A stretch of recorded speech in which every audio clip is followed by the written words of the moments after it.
तो चलिए बिना किसी देरी के आज की इस चर्चा में सीधे गोता लगाते हैं। आज हम फंगल वर्ल्ड यानी कवक जगत के दो बेहद दिलचस्प और बिल्कुल अलग अलग समूहों के बारे में बात करने वाले हैं। एक तरफ है हमारे एडवांस बेसिडियोमाइकोटिना और दूसरी तरफ है ड्यूटेरोमाइकोटिना, जो प्रकृति के सारे नियम तोड़ते नजर आते हैं। और यकीन मानिए, ये सिर्फ माइक्रोस्कोप के नीचे दिखने वाली आकृतियां भर नहीं है, ये हमारी ग्लोबल फूड सिक्योरिटी और बड़ी बड़ी इंडस्ट्रीज को सीधे तौर पर प्रभावित करते हैं। एक नज़र डालते हैं कि आज हम क्या क्या कवर करने वाले हैं। शुरुआत होगी एडवांस्ड क्लब फंजाई से, फिर हम उनके स्ट्रक्चर और रिप्रोडक्शन को समझेंगे।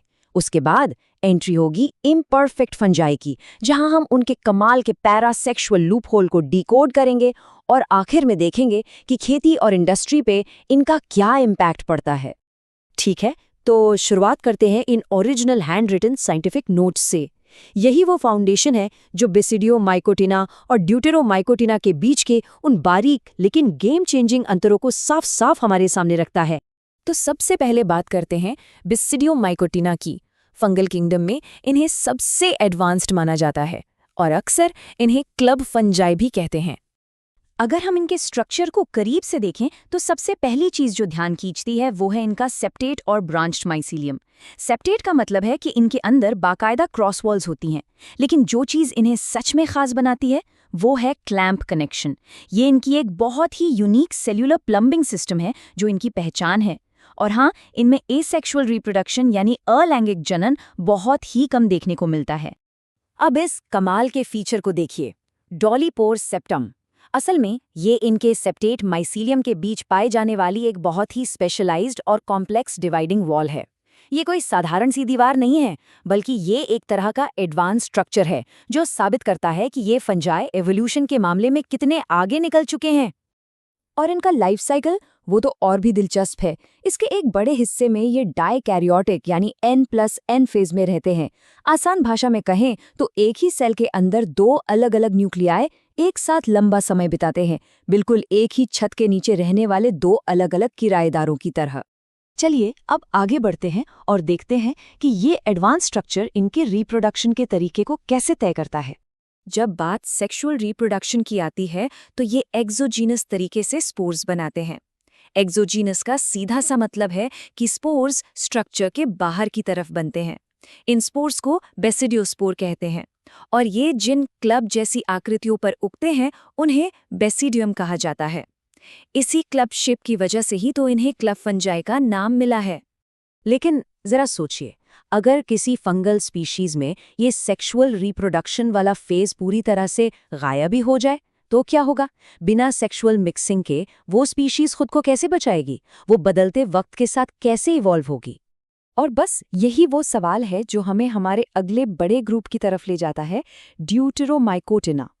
ये वो फंजाई हैं जो बायोलॉजी के आम नियमों को सिरे से खारिज कर देते हैं। इस ग्रुप को इम्परफेक्ट फंजाई या अपूर्ण कवक कहा जाता है। क्यों? क्योंकि इनके पूरे लाइफ साइकिल में ट्रू सेक्सुअल रिप्रोडक्शन का कहीं नामो निशान तक नहीं होता। साइंस में जनन की परफेक्ट स्टेज सेक्सुअल रिप्रोडक्शन को माना गया है, तो जाहिर है इसकी कमी के कारण ही इन्हें इम्परफेक्ट करार दिया गया है।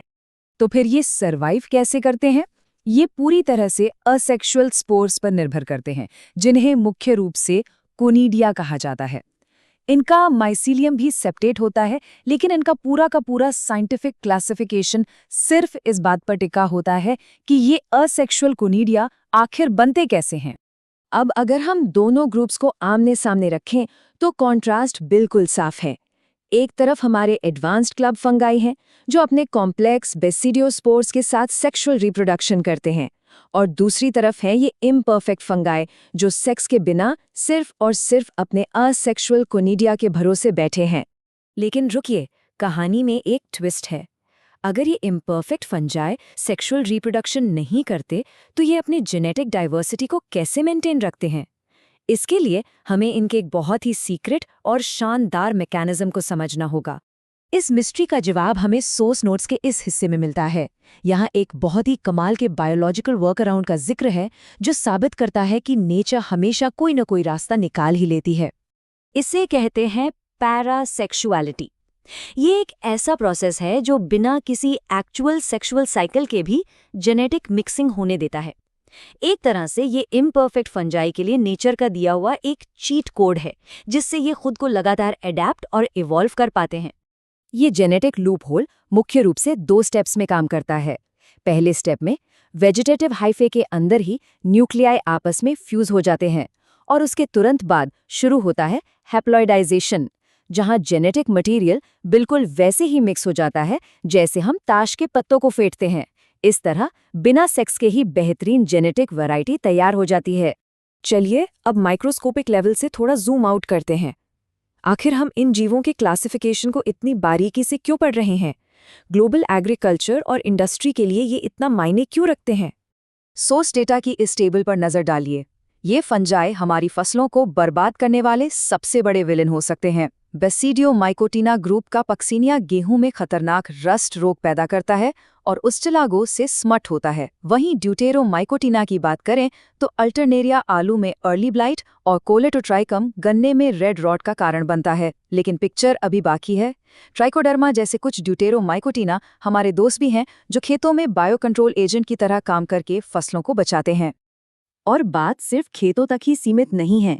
ये इम्परफेक्ट फंजाई इंसानों में खतरनाक बीमारियां तो फैलाते ही हैं, लेकिन साथ ही साथ ये इंडस्ट्रियल एंजाइम्स के बहुत बड़े प्रोड्यूसर भी हैं।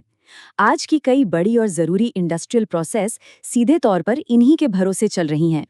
तो अब गेहूं के रस्ट और आलू के ब्लाइट जैसी खतरनाक बीमारियों के खतरे को देखते हुए एक बड़ा सवाल सामने आता है।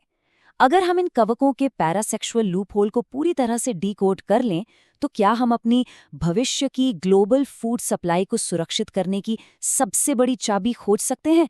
बिल्कुल। और इस विचारोत्तेजक सवाल के साथ आज की इस चर्चा को हम यहीं रोकते हैं। इस सफर में हमारे साथ जुड़ने के लिए बहुत बहुत शुक्रिया।